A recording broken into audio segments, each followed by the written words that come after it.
Hello, everyone. Happy New Year. My name is Karen Sammer, and my business is called Your Power, Your Health, Nutrition, and Health Coaching. And I primarily work with women, although I do very successfully with men as well, who are living with or are at risk for developing chronic illness like heart disease or diabetes, obesity, even cancer, anything that we can manage through lifestyle and nutrition. And I do that using a five-prong program that I've developed. It includes working with your mindset, obviously your nutrition, your lifestyle, your emotional health, and self-care. Because especially as women, we are not very good at self-care because we're so busy taking care of other people. And typically we put ourselves at the bottom of the list. But it's really important to put yourself at the top of the list because you can't pour from an empty cup. So I work with people to reprioritize what's important in their lives and to actually help them to develop the mindset to know that they are capable of doing anything that they put their mind to. They just have to have faith in themselves. So it's really important. All of these components are really important for sustainable weight loss and success, and bringing down, if you've been diagnosed with maybe climbing cholesterol numbers or climbing blood pressure or unstable blood sugar, this is a program for you because I can help you get those numbers in line so that you no longer have to worry about having to take medication if you haven't started already, or maybe even reducing the medication with your doctor's permission. Once you've established these different changes in your life and you start to see improvement, you may actually be able to reduce or even completely stop taking the medication. So again, my name is Karen Sammer and my business is Your Power, Your Health, Nutrition, and Health Coaching. Thank you.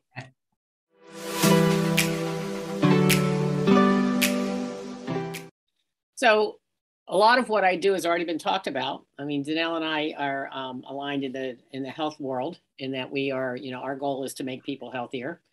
But one of the things that typically my clients come to me when they have gotten some news from the doctor or they want to prevent getting news from the doctor that maybe isn't so good for them. So what I do is I try to find from them what would be the consequence of you not taking action at this point. If you keep doing what you're doing, where are you going to be in 3 months and 6 months and a year? What is that going to look like for you? And so when they know that they're headed down a path of, maybe self-destruction at some point, but they're headed down a path that isn't going to go so well for them, it gives them an idea of what they want to avoid. And so, as I think Bert has said before, people prefer to avoid pain versus, they're more motivated by avoiding pain than they are about getting a reward for something. So we want to focus on what is going to make them take action. And one of the things that was very beneficial to me, 10 years ago, lost 135 pounds. And the way I did that initially was that I gave up processed sugar, which is a complete game changer. I mean, to me, that sets the stage for success in any area of weight loss, in getting your health in order, because sugar causes inflammation in your body and it ends up being the basis of many diseases, including cancer, including heart disease, and many other things. So when you can cool that inflammation in your body, you have already set the stage for a very positive outcome.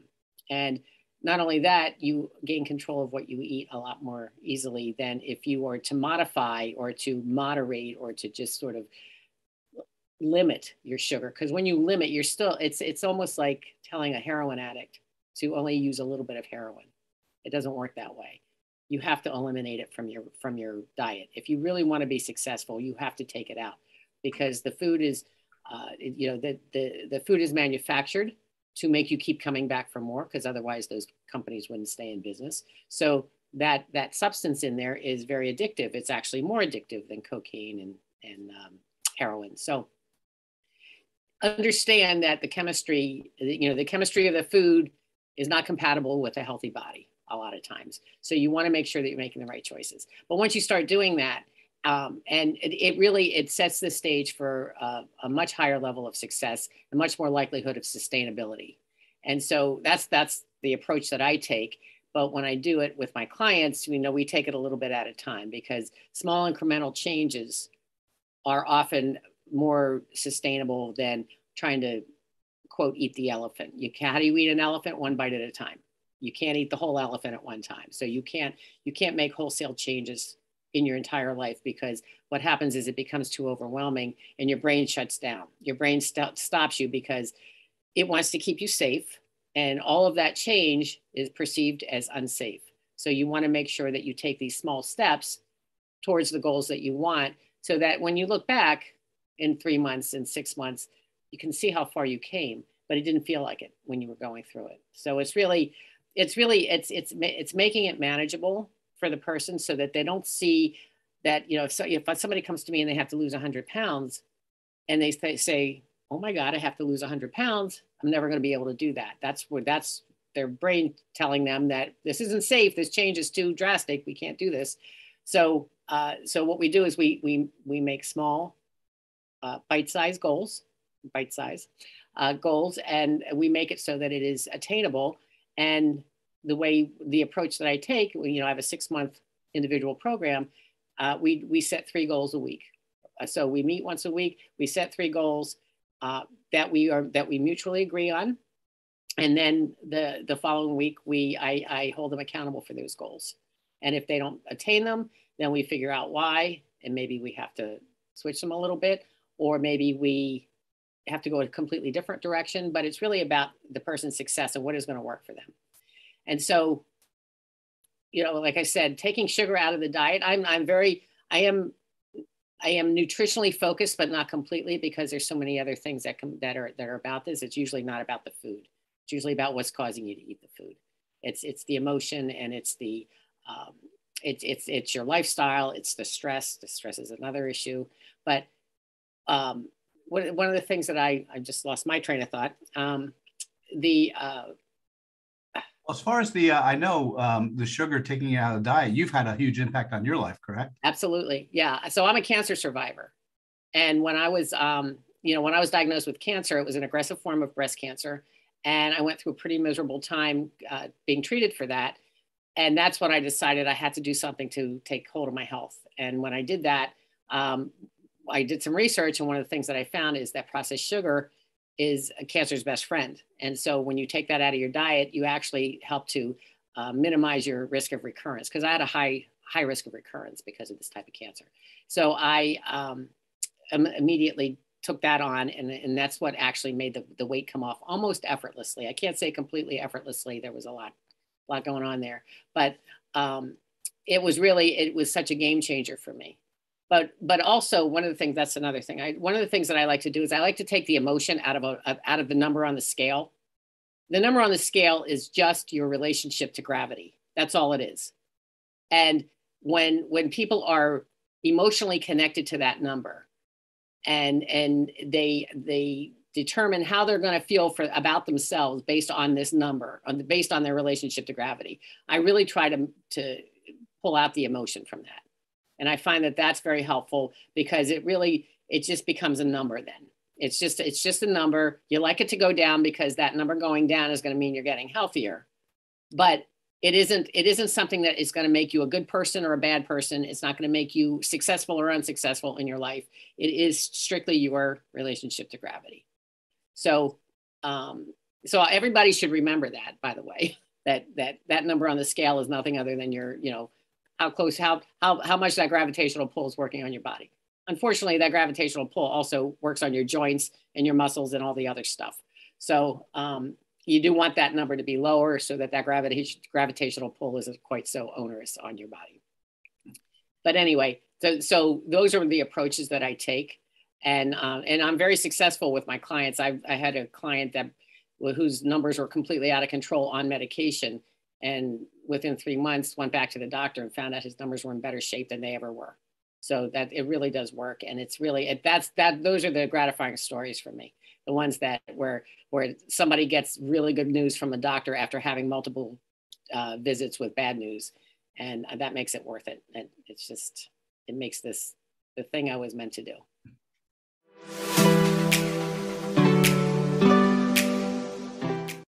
So I love what Bertha said about all of this. It's really keeping yourself accountable. So, one of the things that keeps me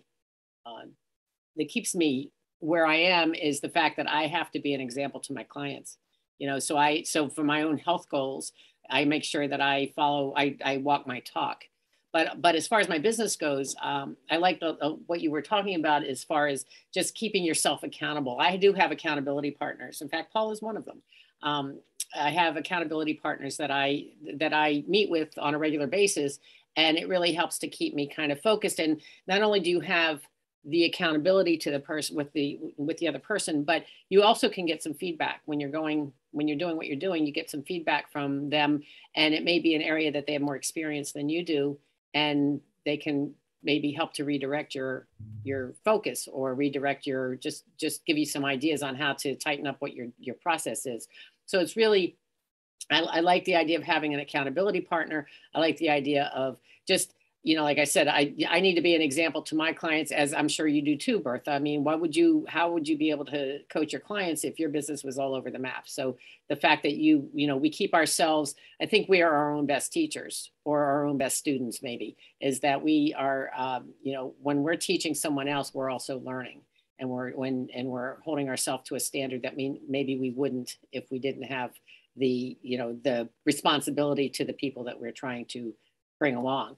So I think that we're a community. We are human beings, are pack animals. We all rely on each other. We're interrelated. We're all connected. We're one. If you there's all of the metaphysical, we are one energy and all that stuff. Yeah, that's true, I think. And I feel like we all came from stardust, and so we have a connection, and we should utilize that connection in a positive way. Instead of being mean to each other, we should kind of reunite, and we could support each other. And wow, what a world this would be if we all did instead of competed. I prefer to be collaborative. I hate to be competitive. When I was in the corporate world, I hated being competitive. I hated having to jockey for position in my peer group. I was never very good at it. When I had to tell them what my accomplishments were for the year, I wasn't really good at flowering them up like other people were. Some people were very poetic about their accomplishments. They would make something really minuscule look like they saved the world, but I was not able to do that. So I feel like if we are more collaborative than we are competitive, I think that we can just sort of raise the consciousness, and raise everything, raise us all up. And so, but to that end, holding each other accountable to stay connected, and to stay in that sort of high position, I think is really an important and very positive way to kind of look at how we conduct ourselves. And so that's, and I encourage that in my clients as well. Community is everything. Excellent. And nobody's an island. And somebody said, no man is an island. I agree with that. We all need to be here for each other.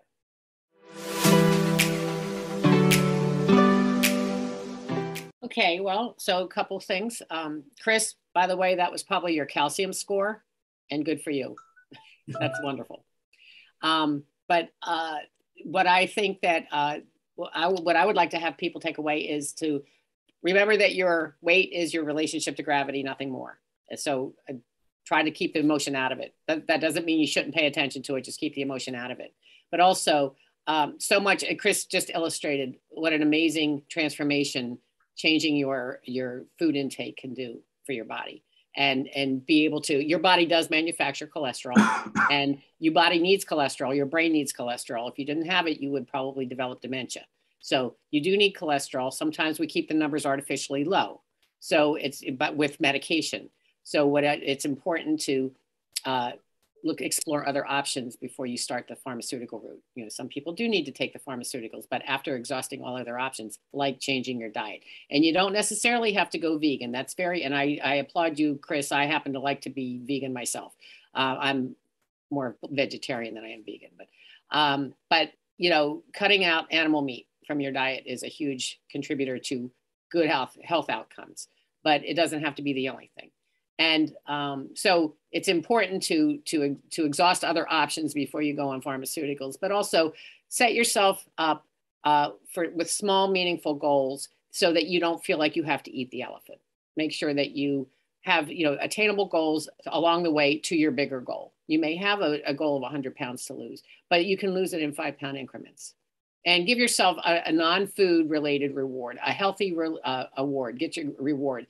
Get yourself a massage. Allow yourself to take a nice hot bath without people banging on the bathroom door. Just, go out for a nice long walk by yourself. Take care of you. Sit and read a book without interruption. I mean, some of these things are really luxurious when you have small kids around or you have a lot of responsibility, but really try to do something to take care of you. And because acknowledging your accomplishments when you achieve these small goals is going to take you to the next goal, because it's going to give you, it's just going to fill your cup. So filling your own cup before you try to fill other people's is really important. You cannot pour from an empty cup. And I really, really can't push that enough, is that you have to take care of you before you can take care of anybody else.